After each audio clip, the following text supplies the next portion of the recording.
उत्तराखंड के रग रग में गंगा बहती है और पहाड़ों पे साए साए चलती सर्द हवा अपने अलग ही तराने सुनाती है और पहाड़ों से टकराते बादल तो जैसे गोलोक में प्रेम लीलाएं चल रही हो। तो दोस्तों, आज हम करने वाले हैं गोमुख ट्रैक। तो कुर्सी की पेटियां बांध लीजिए और चाय का कप अपने हाथ में थाम लीजिए, क्योंकि इस जर्नी को आप केवल देखेंगे नहीं बल्कि मेरे साथ जिएंगे। पिछले वीडियो में हमने गंगोत्री तक का सफर तय किया था और गंगोत्री से ही गोमुख ट्रैक स्टार्ट होता है। तो ट्रैक स्टार्ट करने से पहले बात कर लेते हैं क्या क्या सामान ले जाना होगा, क्या क्या प्रिपरेशंस होगी और कितना किलोमीटर का ये सफर है। गंगोत्री से गोमुख का डिस्टेंस है 18 किलोमीटर, बोथ साइड होगा 36 किलोमीटर। उससे आगे भी ट्रैक्स जाते हैं बट हमें केवल गोमुख तक ही जाना है। तो ट्रैक के लिए आपको अपने बैग में 2 पेयर्स मोजे, ट्रैकिंग शूज, सर्दी से बचने के लिए इनर जैकेट, वुलन कैप, दस्ताने, रेनकोट, पानी की बोतल और खाने पीने का सामान, क्योंकि रास्ते में कहीं भी कोई दुकान नहीं है, और एक सनग्लास। ट्रैक के लिए आपको एंट्री पास चाहिए होगा जो एंट्री गेट पे बन जाएगा, या आप इसे ऑनलाइन भी बनवा सकते हैं। एंट्री फी है 150 रुपए और अगर आपके पास DSLR कैमरा है तो उसके लिए 500 रुपए का अलग से चार्ज है। हो सके तो गाइड के साथ या ग्रुप में ट्रैवल करें। हालांकि अगर आप गोमुख से आगे तपोवन का ट्रैक भी करना चाहते हैं तो गाइड एसेंशियल है। गाइड या सामान उठाने के लिए कुली का चार्ज अप्रोक्स 1800 पर डे होता है, डिपेंड करता है सीजन पे। अगर आप पोनी से यात्रा करना चाहते हैं तो भोज बासा तक जा सकते हैं, बट आखिरी के 4 किलोमीटर आपको पैदल ही जाना होगा। गोमुख के लिए आप सुबह जल्दी चलते हैं तो आप सेम डे गोमुख के दर्शन कर वापस आ सकते हैं। और सबसे इम्पोर्टेंट रूल है, एंट्री गेट पे आपके पास प्लास्टिक के सारे सामान की गिनती होगी और आपको एक बैग दिया जाएगा जिसमें डालकर आपको खाने पीने के सामान के सारे रैपर्स गिनकर वापस साथ में लेकर आना होगा। और इसके लिए 500 रुपए सिक्योरिटी मनी डिपॉजिट करवाना होगा। सारा सामान नहीं लाए तो रिफंड नहीं होगा। इफ ऑल ओके देन 500 रुपए रिफंड हो जाएगा। एनवायरनमेंट को सेफ रखने के लिए फॉरेस्ट डिपार्टमेंट का ये एक अच्छा कदम है, तो इसमें सहयोग जरूर करें। करीब 10 बजे गंगोत्री से हमने एंट्री पास बनवाकर ट्रैक स्टार्ट किया और 2 किलोमीटर ट्रैक करने पे आता है, ये जो सामने देख रहे हैं ये है चेक पॉइंट। यहाँ पे एंट्री पास चेक होगा, यहीं पे हमें एंट्री फी भी जमा करवानी होगी। तो सामान की गिनती हो गई है, अब स्टार्ट होगा रियल ट्रैक। ट्रैक की शुरुआत में डिफिकल्टी लेवल इजी है बट पगडंडियां पतली है। धूप होने के बावजूद रास्ते में पेड़ की हरियाली अनछुई सी लगती है। अभी रास्ता प्लेन है, ज्यादा थकावट नहीं हो रही है। दोस्तों, कभी कभी एक्साइटमेंट में हम इम्पोर्टेंट चीज़ लेना भूल जाते हैं और इतने बड़े ट्रैक में हम भी बोतल लाना भूल गए। बट ऐसी स्थिति में पहाड़ों से बहने वाले झरनों ने हमारी प्यास बुझाई।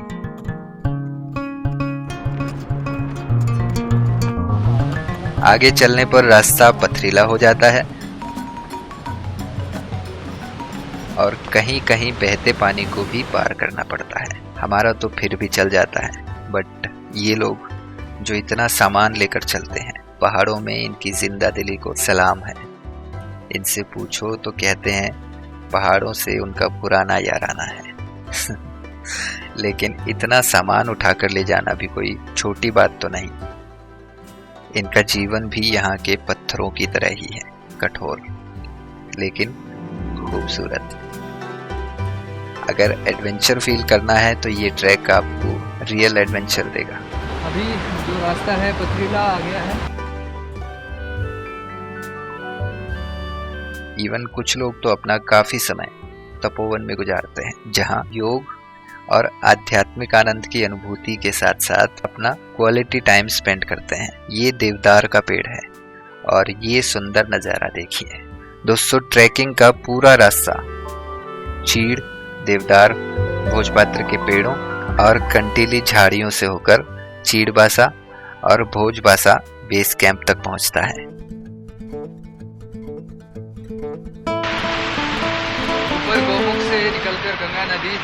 मैदानी क्षेत्र में बह रही है।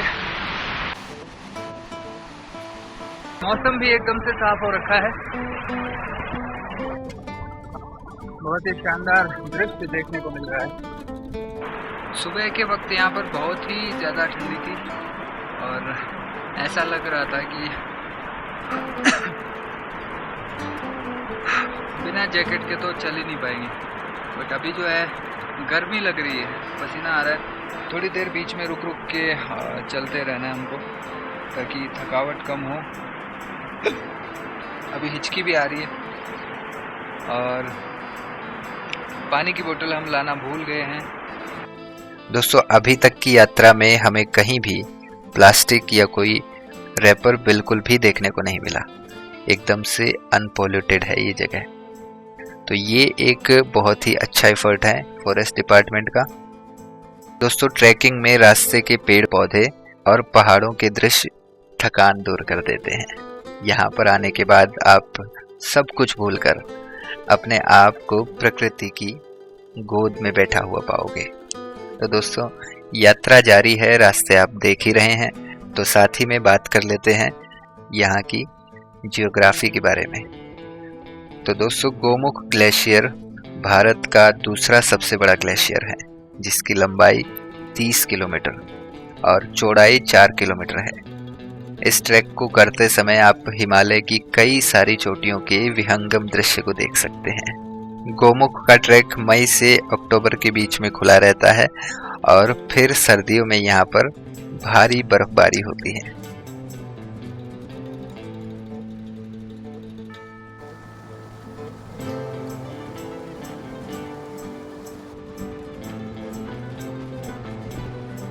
नदी पे बने ये लकड़ी के छोटे छोटे पुल मानो दोनों एक दूसरे को अपने अपने किस्से सुना रहे हों। लेकिन जब मौसम करवट लेगा तो दोनों एक दूसरे में समा जाएंगे और इनके गवाह होंगे ये रेत और पत्थर।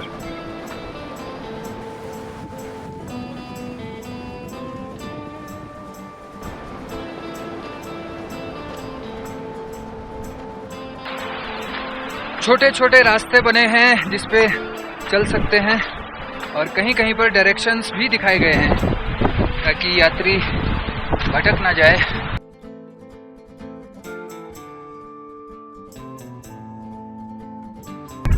रास्ते में कहीं कहीं कुछ ट्रैकर्स मिल जाते हैं तो रास्ता आसान हो जाता है। और वहाँ पर आप जो देख रहे हैं वहाँ भी पहाड़ के ऊपर से ऊंचाई से पानी गिर रहा है वहाँ, और काफी कुछ पथरीला रास्ता है ये, जहाँ पर सावधानी से चलने की जरूरत है। ये खड़ी चढ़ाई बिल्कुल भी नहीं है, बस जो रास्ता है पथरीला है, तो ट्रैकिंग शूज आपको यहाँ पर जरूरत पड़ेगी। सर्दी के लिए आप कपड़े लेकर चले, क्योंकि अभी जो है धूप है काफ़ी, बट जैसे ही शाम होगी इस पूरे इलाके में बर्फ़ गिरने लगेगी और बहुत ही ठंड लगेगी। तो गाइस 4 किलोमीटर हम चल चुके हैं। 4 किलोमीटर से आगे अभी हमारी यात्रा जारी है और करीब करीब 3 बजे तक, अभी 11 बजे हैं और करीब 3 बजे तक मुझे भोजपास तक पहुंचना है, ताकि 2 घंटे में आगे के 4 किलोमीटर जाकर वापस आ सकते हैं हम अंधेरा होने से पहले। ये पहाड़ है पूरा ऊपर तक और इस साइड में आप देखेंगे तो बर्फ से ढका हुआ पहाड़ है। गोमुख ट्रैकिंग का रास्ता थोड़ा मुश्किल है, जो सबके बस की बात नहीं होती। इसीलिए ये सलाह दी जाती है कि साइकिलिंग और रनिंग के जरिए अपना स्टेमिना बढ़ा लें और कोशिश करें कि आप अपने साथ किसी अनुभवी ट्रैकिंग गाइड को ले जाएं, क्योंकि गाइड को ट्रैक के रास्ते के बारे में अच्छे से पता होता है। मेरे साथ सर्टिफाइड ट्रैकर है, जिससे आगे मिलवाएंगे आपको। और मानसून के वक्त यहाँ आना अवॉइड करें, क्योंकि रास्ता उस समय फिसलन भरा हो जाता है और लैंडस्लाइड का भी खतरा रहता है। रास्ता कुछ अलग सा था, कहीं कहीं बहुत संकरा तो कहीं कहीं पथरीला, देखकर डर सा लगता। लेकिन दिल ने दोस्ती का हाथ बढ़ाया और कुछ राहगीरों के साथ कदम से कदम मिलाया। लेकिन दिल को कहाँ सब्र था, वो तो बस चले जा रहा था। आखिर रास्ते कैसे भी क्यों न होते तो रास्ते ही हैं और सबकी एक मंजिल होती है। और हमारी मंजिल तो अभी काफी दूर थी, थकान अभी से लगने लगी थी। हाँ, सो गाइस करीब 6 किलोमीटर पहुंच चुके हैं और 6 किलोमीटर पहुंचने में लगभग 2 से ढाई घंटा हमको लगा है। और देख सकते हैं आप यहाँ से गुजर गए हैं सभी और रेस्ट कर रहे हैं छाया में, पेड़ की छाया है।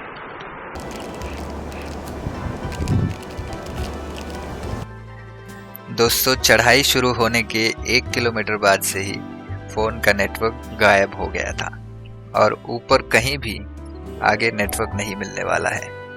और ये अच्छा हुआ कि हमने सफर के शुरू होने से पहले ही घर पे बात कर ली थी।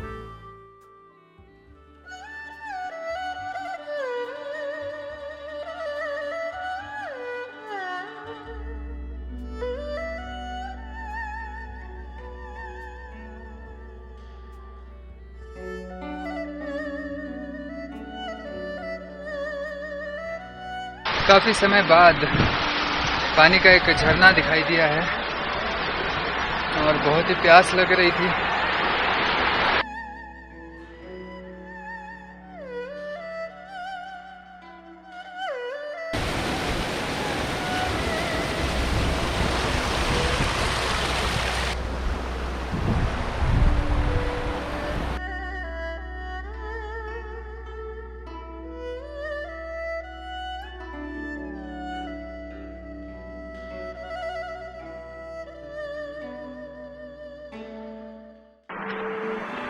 तो करीब 8 किलोमीटर हम चल चुके हैं और 6 किलोमीटर और बाकी है और पूरे रास्ते में मैं अकेला ही हूँ। नमस्ते।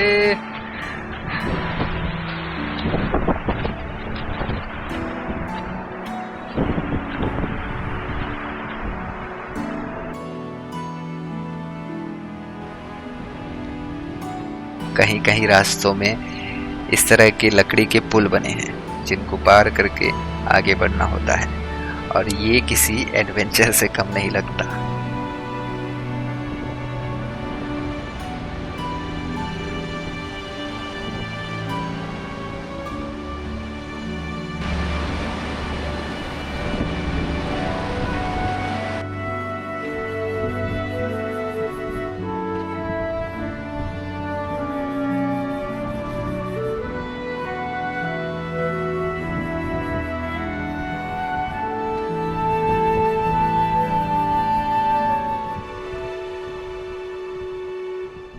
बहुत ही शानदार नज़ारा देखिए आप।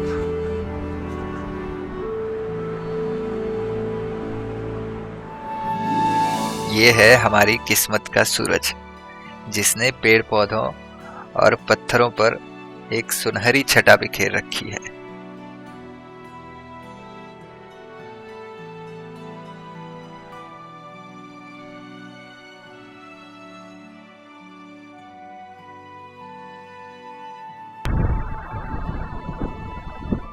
तो ये जो पत्थर हैं, ये पत्थर देख सकते हैं, ये पत्थर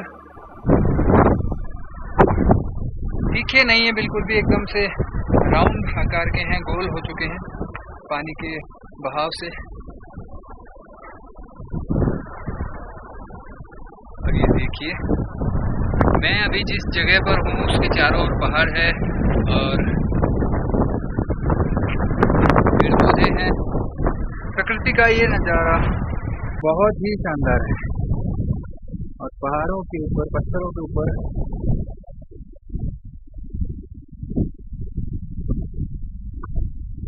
कहाँ गए?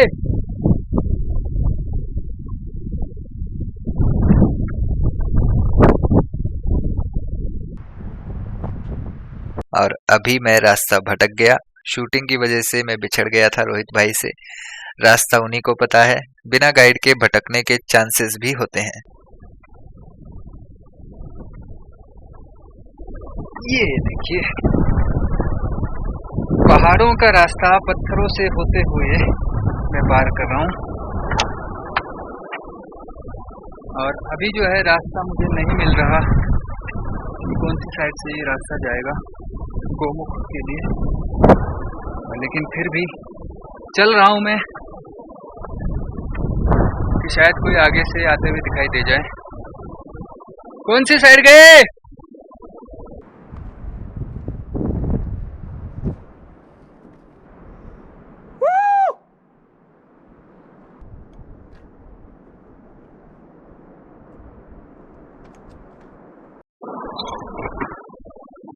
अभी मैं फंस गया हूँ और मुझे ये नहीं मालूम किधर जाना है, रास्ता कहाँ से है।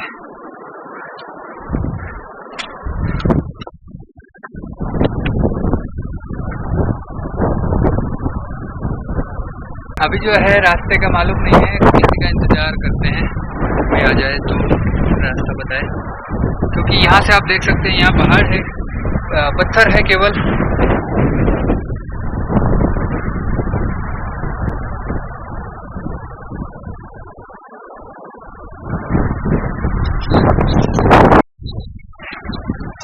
और अभी मुझे मैं गलत दिशा में चला गया था और रास्ता दिखाई दे रहा है।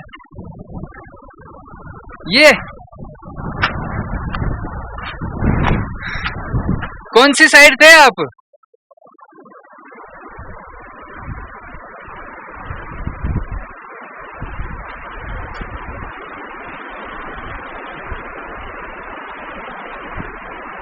ये जो देख रहे हैं ये रास्ता पत्थरों से होते हुए ये रास्ता आगे जाता है, और मैं चला गया था इधर पीछे जो नदी के पास जाकर बंद हो जाता है रास्ता। और सोलो ट्रैवलर होने के कुछ घाटे भी हैं और कुछ फ़ायदे भी हैं। एडवेंचर मिल जाता है, बट साथ ही साथ कभी कभी भटकने का भी डर रहता है। आप किधर चले गए थे? मैं आपको ढूंढ रहा था। हाँ, अभी ये भैया ग्लेशियर नीचे हुआ करता होगा ना, तभी रुकने का पॉइंट हुआ करता होगा। हाँ, यहाँ पर रुकने के लिए कुछ जगह है।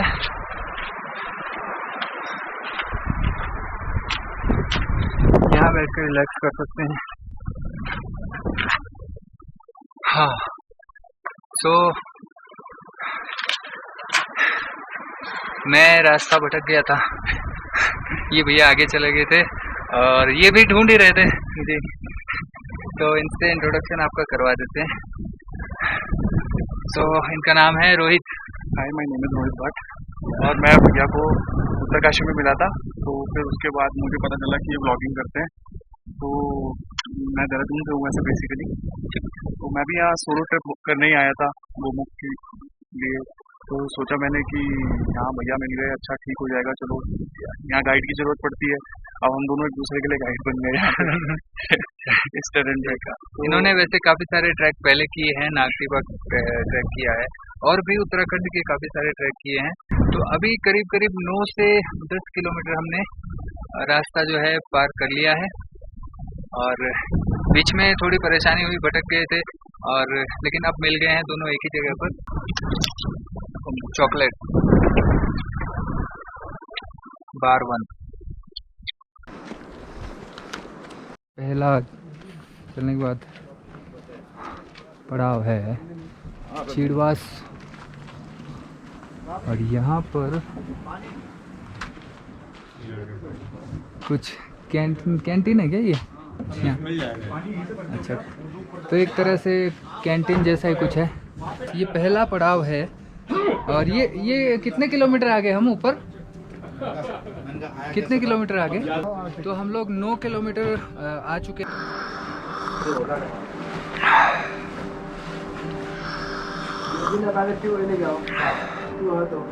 जो लोग तपोवन तक की ट्रैकिंग करते हैं, सबसे पहला पड़ाव जनरली यहाँ चीड़वासा में होता है।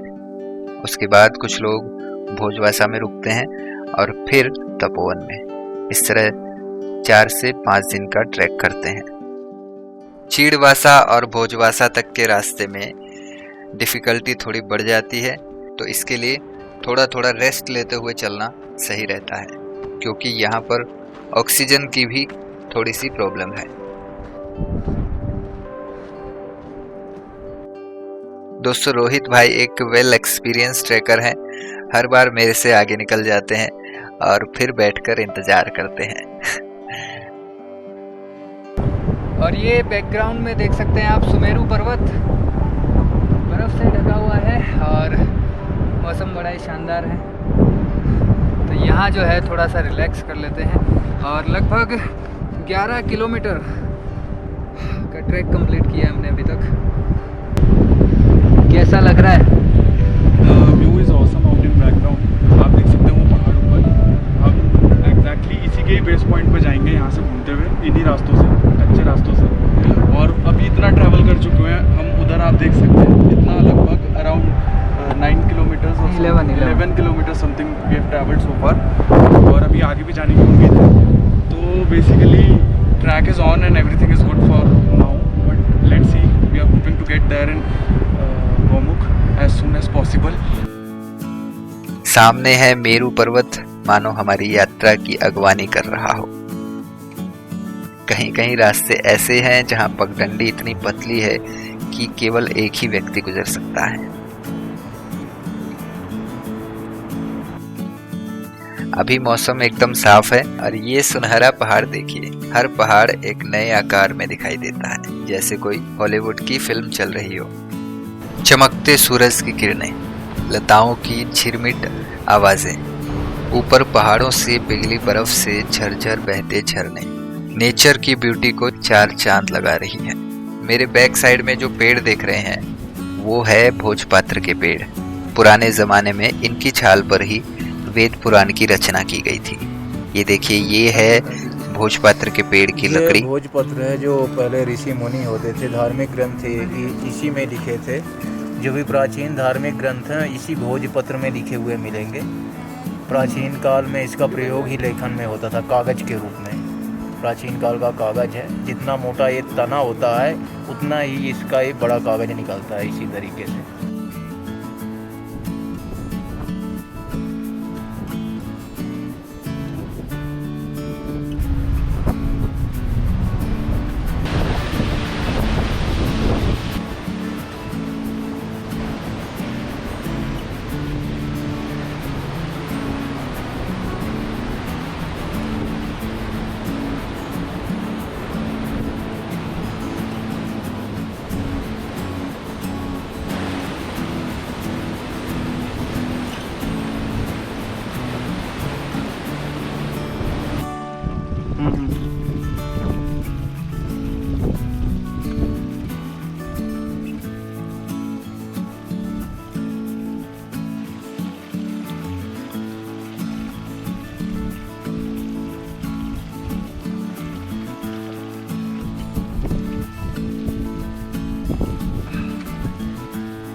और ये है सुंदर हरित बुग्याल। दोस्तों, हरे घास के मैदानों को पहाड़ों में बुग्याल कहते हैं। हिम शिखरों की तलहटी में हरे मखमली घास के मैदान। गर्मियों में जब बर्फ पिघल चुकी होती है उस समय इन मैदानों में हरियाली छाई रहती है। इन बुग्यालों में रतनजोत, वज्रदंती और हत्था जड़ी जैसी कई बहुमूल्य जड़ी बूटियां भी पाई जाती हैं। ये ग्लेशियर चारों तरफ से शिवलिंग पर्वत, मेरू पर्वत और भागीरथी पर्वत की बर्फ से ढकी पहाड़ियों से घिरा हुआ है। इस ग्लेशियर का टर्मिनल पॉइंट एक गाय के मुख जैसा दिखता है, इसी कारण इसे गोमुख के नाम से जाना जाता है। धूप की वजह से बादल बिल्कुल भी नहीं दिखाई दे रहे हैं, लेकिन जब हम गंगोत्री आ रहे थे तो आसमान में बादल बहुत थे। यहाँ मौसम कभी भी चेंज हो जाता है और बारिश की वजह से ऊपर से पत्थरों के गिरने का खतरा भी होता है।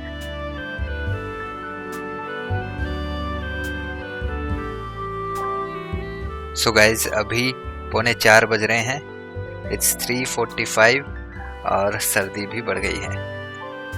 भोजबासा हम पहुंचने ही वाले हैं।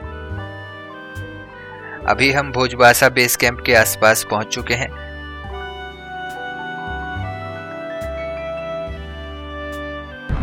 चार बज चुके हैं ऑलरेडी। वैसे तो गोमुख ट्रैक अपने आप में एक दर्शनीय स्थल है, पर बर्फ से ढकी हिमालय की चोटियों की विशालता और सुंदरता गोमुख के पास भोजबासा बेस कैंप से अनुभव की जा सकती है। ये देखिए, बेस कैंप के लिए हमें नीचे जाना होगा। ये जो आप देख रहे हैं सामने, ये है भोजबासा बेस कैंप। इस पतली पगडंडी से होते हुए हम नीचे जाएंगे। यहाँ एक आश्रम है जहाँ हमने आज रात स्टे करने का फैसला किया है।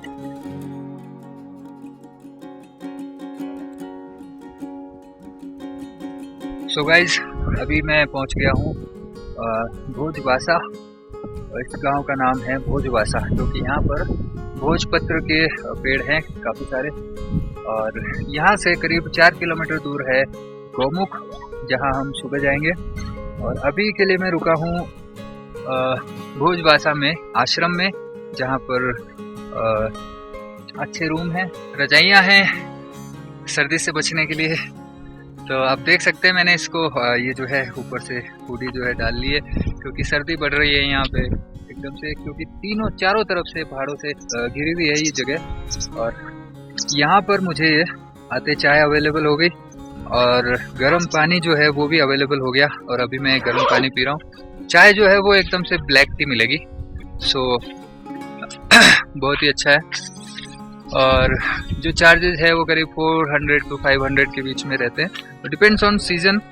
अभी जो है 400 था, जिसमें चाय भी है और रहना भी है, सोना भी है, खाना भी है, सब कुछ इसी में इंक्लूड है। 400 पर बेड, तो सब चीज़ इंक्लूड है इसमें।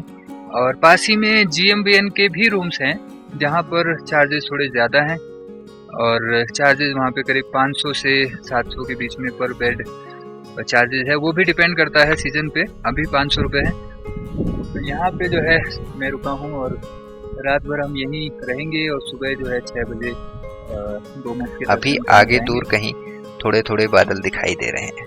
सुबह हम लोग 9 बजे के आसपास गोमुख के लिए रवाना हुए थे और भोजबासा पहुँचते पहुँचते हमें 4:30 बज गए।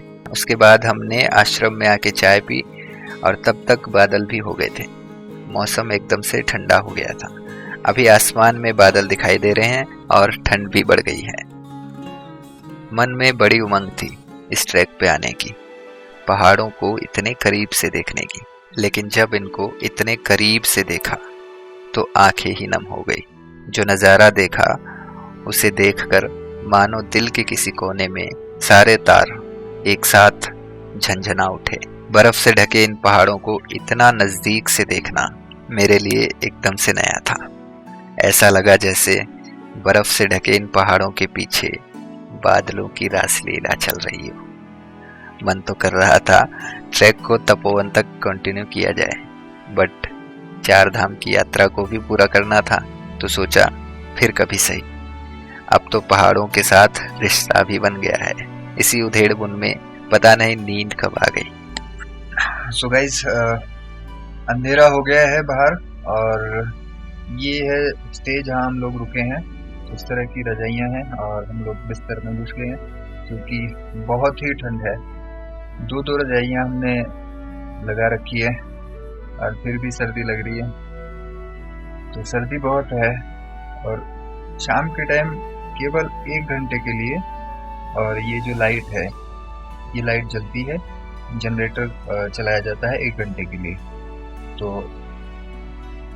अभी लाइट आई है और बाहर निकलने का बिस्तर से बिल्कुल भी मन नहीं कर रहा है। इवन खाना खाने का भी मन नहीं कर रहा है, क्योंकि खाना खाने के लिए बाहर जाना पड़ेगा। तो बाहर जो है सर्दी बहुत है।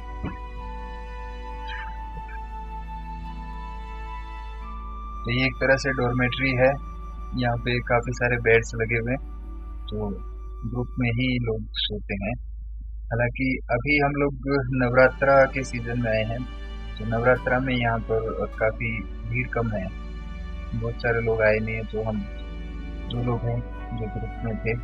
ये फैसिलिटी एक तरह से 5 स्टार से कम नहीं है यहाँ के लिए क्योंकि इतनी सर्दी में डबल रजाई मिल गई है।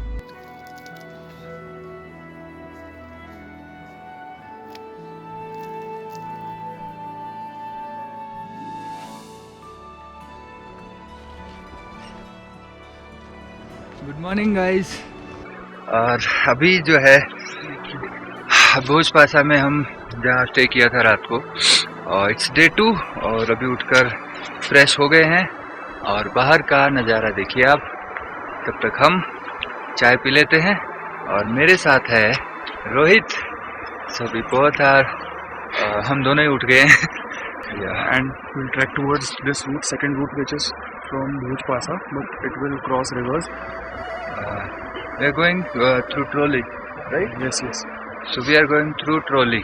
Earlier, day before yesterday, we were planning like from going from here, but now we are using this trolley.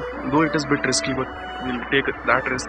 All right, guys, we are going to the place where the trolley is available for us, and you can see here the beauty of mountain. Look at the river, and this is the way of crossing the river. Gloves? नहीं है. So this is the route trolley. मैंने बताया अभी कल कहीं बताएंगे वो तो भाई जितना हम लोग सीख पाए हैं, इसको देख पाए हैं, ये जो आप सामने देख पा रहे हैं ट्रॉली को एक बंदे को पीछे खींचना पड़ेगा, will try to get it backward, और फिर हम रोलर्स को भी एडजस्ट करना पड़ेगा हमें, और फिर तभी जाकर हम उसको दूसरी साइड पे लेकर जा पाएंगे। तो इट सीम्स क्वाइट रिस्की। अगर जो हम उसको देखेंगे, जो आप टैग्स देख रहे हैं जिसके बलबूते पे रस्सी लटकी हुई है, द पीपल आर सेइंग कि ये भी स्टक हो जाते हैं बीच में। दोस्तों, वैसे तो ट्रॉली तपोवन जाने वालों के लिए है और गोमुख के लिए वही रास्ता आगे कंटिन्यू होता है जहां से हम कल भोजवासा के लिए नीचे उतरे थे। वहां 500 मीटर दूर से गोमुख देख सकते हैं और उसके लिए आपको नदी पार करने की जरूरत नहीं पड़ेगी। लेकिन मुझे वीडियो बनाना था और इस एडवेंचर को करीब से एक्सपीरियंस भी करना था, इसलिए हम नदी पार करके आगे जाएंगे। अगर आप किसी ग्रुप के साथ या वेल एक्सपीरियंस गाइड के साथ नहीं आते हैं तो इस रास्ते को इग्नोर करें। आई वॉज वेरी लकी कि मुझे रोहित के अलावा 4 ट्रैकर्स यहाँ और मिल गए जिनका ट्रॉली ऑपरेट करने का अच्छा खासा अनुभव था। ट्रॉली खींचने के लिए कम से कम भी 6-7 लोगों की जरूरत होती है। तो आप यहीं के पास ही के हो क्या?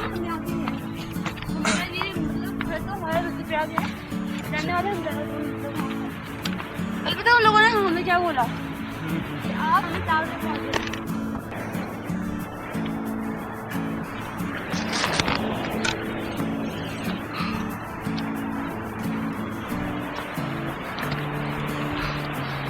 सो गाइस, हम यहाँ पहुँच गए हैं दूसरे एंड पर, और यहाँ से खींचना होगा उनको।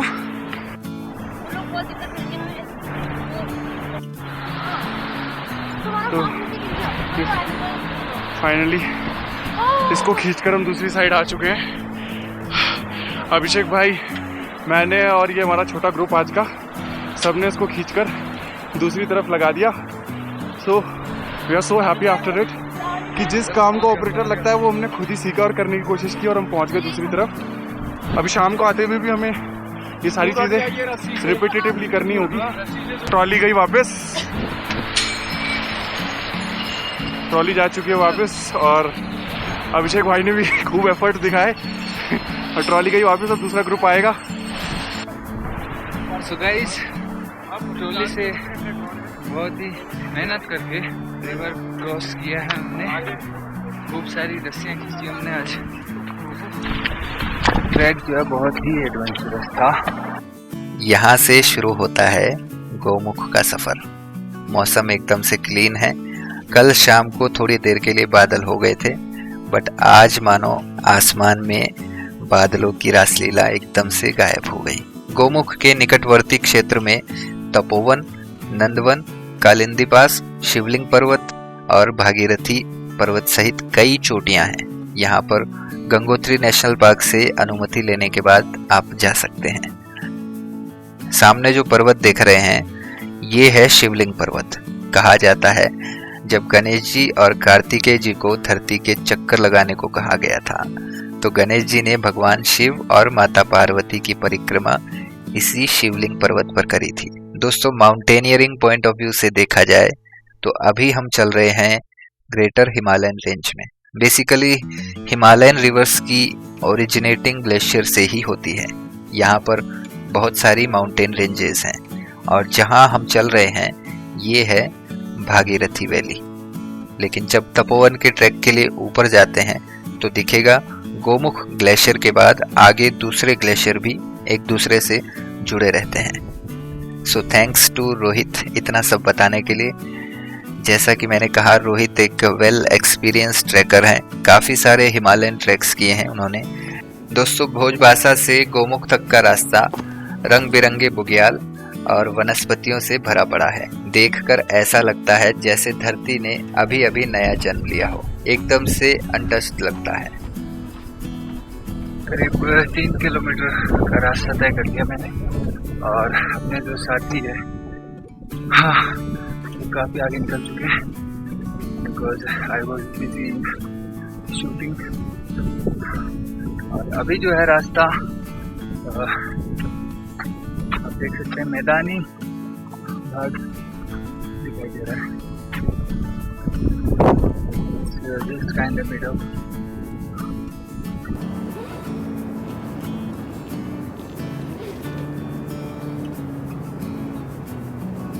वैसे तो आश्रम में सुबह ब्रेकफास्ट मिलता है बट हम सुबह बिना कुछ खाए ही निकल आए थे, तो अब भूख लग गई है तो बिस्किट से गुजारा कर लिया।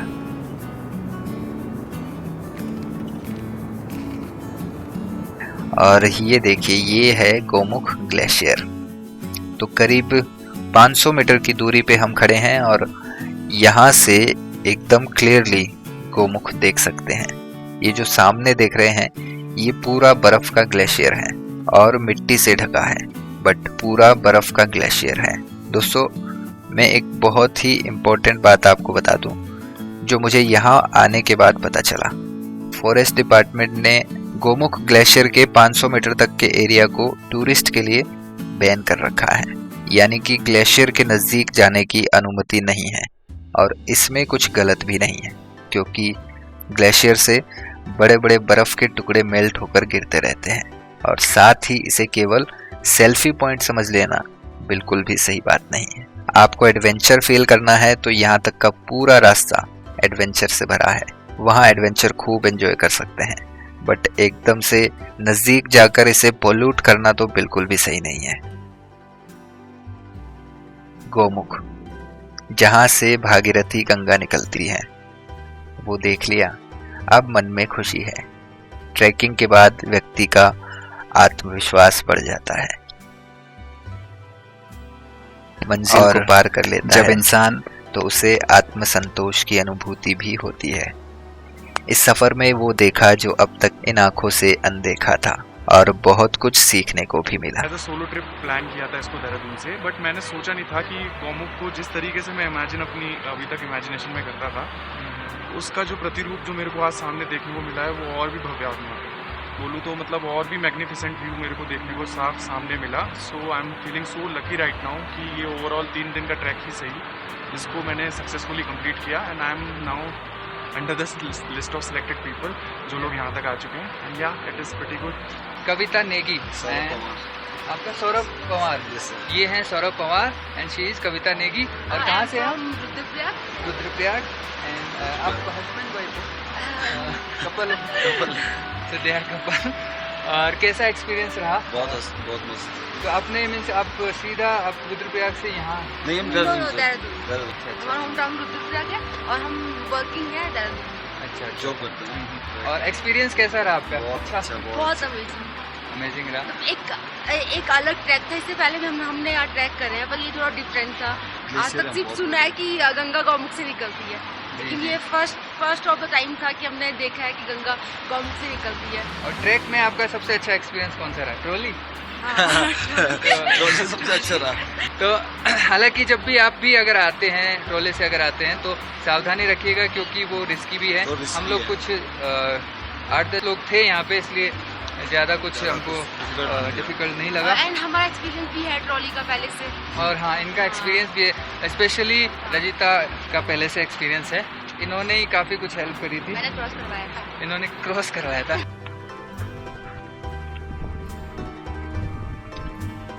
कुछ लोग चाय पी रहे हैं, कुछ लोग एप्पल खा रहे हैं।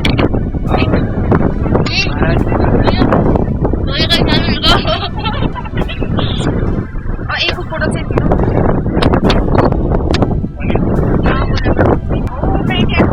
ये देखिए,